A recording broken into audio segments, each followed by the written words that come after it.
Hey guys, welcome back. It's grimreaper with another video for Raidshadowlegends. Hopefully you're doing well and hopefully you are looking after yourselves. We are back on my account and we're going to do a very interesting video. But first of all, we have a Prism Shard event. This is no surprise. But Mr. Well, I can't pronounce his name, but he is looking awesome and he is repping up Platinum Arena. I was watching a few boys in SP use him and he was shredding teams 30 to 40 seconds offensive teams. Like we're talking mythicals and all sorts of stuff going on with him. So first, faction Unity having a big shake up in Arena this week, and yeah, very interesting platinum push this week. I found it very difficult myself, or even on Edwin Pete's account. We couldn't find many accounts to beat and stuff like that. Still finished platinum arena. Still waiting on his avatar, so you know it is what it is. So a lot of good champions here actually. Fushan amazing. Obviously, just done a video on him recently in a Fushan with the Mythic comp on him. So I'll pick that at the end of this video. Python, fantastic champion. Still see him around now and again in live arena, etc. Draco probably lost a lot of utility, but being power crept. Nick both very powerful in Hydra still. A lot of good epics over here. Croc honestly is probably one of the worst ones in all these champions for today, but still honestly not a bad champion. He's a little bit underrated and can do a bit of stuff in like live arena and stuff like that with the right comp. Extremely rare to see him, but you do see him, and when you do see him, you're in trouble. So overall, yeah, you got 25 per summon. It is worth a recommendation to keep these until Friday because there is a overlap with the Prism Shards and the Champion Chase. So my recommendations is to save them for a Friday at least. Anyway, so we also got a announcement for the news. We just had been announced for the Deck of Fates, and honestly, I was pretty correct. There is a summoning stalls, which is good news for me and my energy efficiency here, and then upgrading champions as well. So this is good news for me, and a good move I think from Plarium overall. Let me know down in the comments, how do you feel about stones? I feel like stones are a little bit more accessible now if you don't completely open them. I've got a few stones as well, so I'm a bit of a holder when it comes to stones, especially with these two sets. So hopefully they'll get me some points, and honestly, hopefully I can skip the champion training part. I'll probably do a little bit, but if the rewards are decent, I might go out for the whole thing, or might just go for the full points. But I'll let you guys know what I'm going to be up to once it goes live. Anyway, let's go into today's video. Today's video is going to be actually a recast on RONDA. I recently just rebuilt my RONDA last week when I was doing the whole wardrobe refitting with my account. And I actually want to show you her build today. Now, this build is pretty much meta for when it comes to live arena for a lot of nukers, including RONDA, to be built this way. And probably one of the best ways to build her now for overall content in PvP and PvP. You can also use her in Finite in this style of build as well, which worked perfectly fine. So can sync up pretty nicely with these extra hits. And this ability hits really hard. And you'll be surprised on the stats and stuff like that with Ghana. So we're just going to take her into arena. I'm going to show you what she can do. Once again, I made a video on her probably like 3 or 4 months ago, but I think with me changing the builds, I really want to show her off in full glory. We do have the 4-star blessing on her, being able to farm that up for this video, so it's pretty nice. And we're going to go ahead and just do a couple of fights and show you what she can do. Honestly, still a really great nuker, one of the best legendary nukers in the game, in my opinion. She's been power crept slightly out of the meta because of how Monkey's been dealt with as well.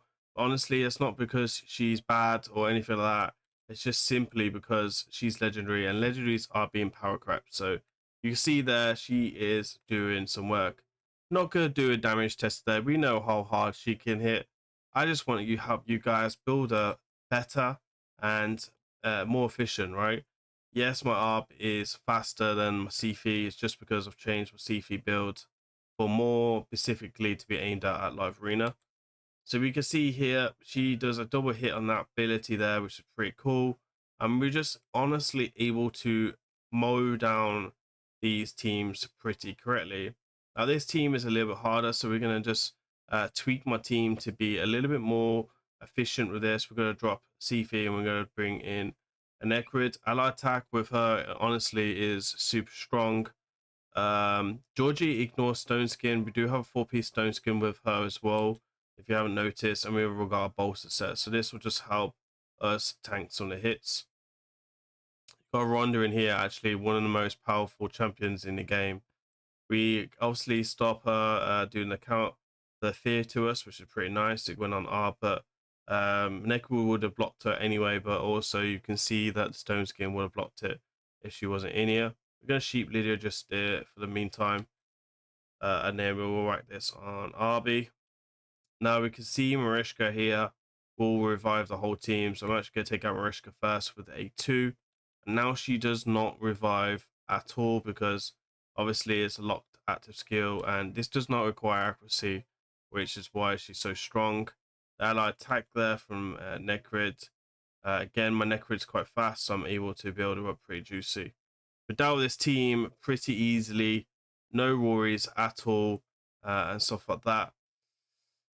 Honestly, that team isn't great, so I'm not even going to try and attack it. We've got Lucifer coming in with a mythical, which can be a little bit deadly towards her.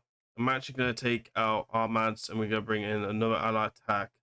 Double ally attack would be super, super cool with her, and honestly, maybe a little bit OP. In her own rights. I do like ally attack with single target nukers. I do recommend to try and go towards that way, which would be super, super cool. Pythian's weak affinity, so that's something we'll need to be careful of. We can see there, you can deal with them pretty cool, and we'll deal with UDK there. And now we just wait for this mythical. Now, hopefully the mythical doesn't strip us. We do have in lightning cage on us, which should be pretty useful. And stuff like that. We're going to go for a strip there. And honestly, we're able to deal with it quite fairly well. Stuff like that. And then we're going to use A3. Sometimes I like to use A3 first if it makes more sense. But most of the time, I'm coming in with that A2. So we're going to drop Arbor here, and we're going to even bring in some more fun. With double ally attack, we've got the tankage here. We've got the increased attack here. We've got the speed aura. We've got the sheep, a very strong friend, sheep. We all love sheep within Raidshadowlegends, and you can see here this is a very powerful build at which is really, really consistent. Now I do use Ronda a lot actually in 3 vs 3. I do use a lot in classic, especially when Monkey is around. Monkey is still probably one of the most useful champions in this, and one of the most meta Lucas in Raid right now. Still see him all the time, honestly, in live arena. And then when you've got Ronda sitting in your arsenal with this style of build, then yeah, I don't really use my Monkey at all that much, so I tend to see him way more. And if it makes sense to use my Ronda over like Sigford and stuff like that, I will do it if it makes sense. So pretty nice build here. Pretty interesting team actually. That's not a team that we want to be taking on to that. Stuff like that. She's not too bad, honestly, against In Harmony. She doesn't weak it. The problem is, does she weak it? And stuff like that. Oh damn, I'm gonna get nuts saying now, oh, you said stuff like that again. He's gonna comment on the video like that. Anyway. Hopefully we don't say stuff like that too much. You'll let me know if I do, obviously, and stuff like that. Anyway, we're gonna go for the lockout there on In Harmony. She's not stunned at the moment. We won't be able to kill her. I'm gonna kill the mythical if we can. If we don't get weak hits, we get a couple of weak hits there. We're gonna protect him and try and take that out. We've got a Swift Parry, but it does stop her passive from working, which is pretty useful.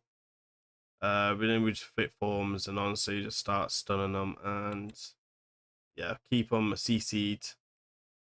If you can't kill them, CC them and you'll be fine. That's what Grims will say to you anyway.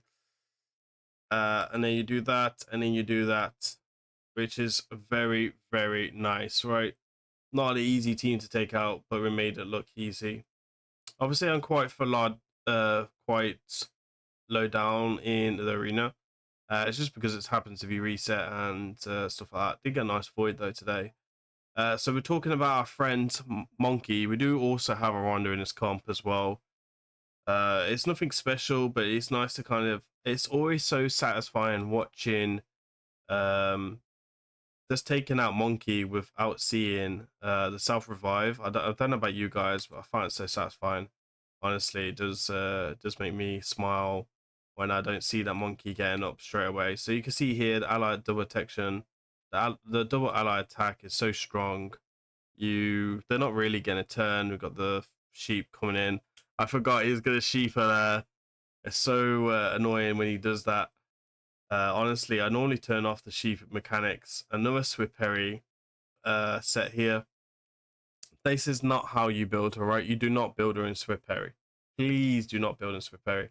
I honestly might try my Rondo in Hydra now with because I've got some really good stats on her, right? Like, and I still got a speed lift for a little bit, and I still want to tweak her build a bit more to have a bit more speed, which I'll show you once I go into. I don't think Life Harvest is super solid on her. Sorry, Lightning Cage is super solid on her, but when you've got Stone Skin in the live arena, just kind of help when you got champions like Monkey, for example, who does go up quite regularly against her because, like, if you do it properly and with my recommendation, I would always probably always take Ronda against Monkey, especially if you got Fin Roaster. And there's a lot of big players who still use Ronda. I think Anonymous is one of them people that still use Ronda quite regularly on his live arena content. And yeah, fantastic play. You should go check out his channel as well. And then yeah, cool. You can see here we're pretty dominating. We've not got anything too rough. Double ally attack is definitely very strong with her. So if you've got Necrid, make your Necrid fast and stuff like that. Make your Lady M fast. Obviously, she shouldn't be too slow anyway. Even a P versus E build is perfectly fine. Gonna try my best to sheep her. Somehow I do sheep her. That makes no sense. Clearly not built properly, which is always a disappointment to see. And you can see here, pop, pop, pop, pop, pop, pop, pop, pop, pop, Bon Appetit, Merry Christmas, and a pretty tanky team. Back in the day, this would have been quite meta of a team to do, is made it look like a easy meal, right? We got one more. She's fantastic against Morty Macabre as well, because obviously multi-hitters, the UDK is not a problem. She's so good against UDK.